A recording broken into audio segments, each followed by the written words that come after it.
নতুন মাইলফলক স্পর্শ করলেন মমিনুল হক।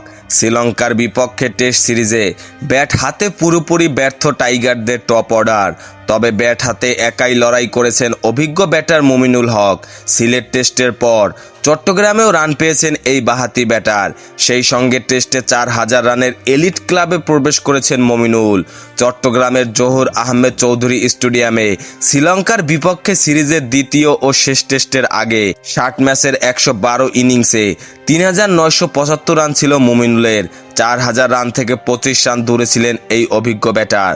টেস্টের প্রথম ইনিংসে ব্যাট করতে নেমে 33 রান করেন মমিনুল। এই ইনিংস খেলার পথে টেস্ট ক্যারিয়ারের 4,000 ক্লাবে নাম লেখান তিনি। মমিনুলের আগে বাংলাদেশের হয়ে 4,000 রানের ক্লাবে নাম লিখিয়েছেন মুশফিকুর রহিম 5,676, তামিম ইকবাল 5,134 ও সাকিব আল হাসান 4,469।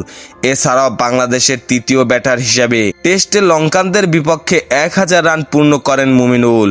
এর আগে মুশফিকুর রহিম 17 টেস্টে 1,346 রান এবং মোহাম্মদ আশরাফুল 13 টেস্টে 1,090 রান এই তালিকায় নাম তোলেন।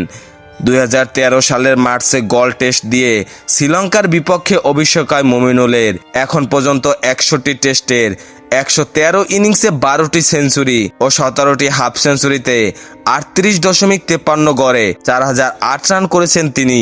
টেস্টে বাংলাদেশের হয়ে সর্বোচ্চ সেঞ্চুরির রেকর্ড মমিনুলেরই।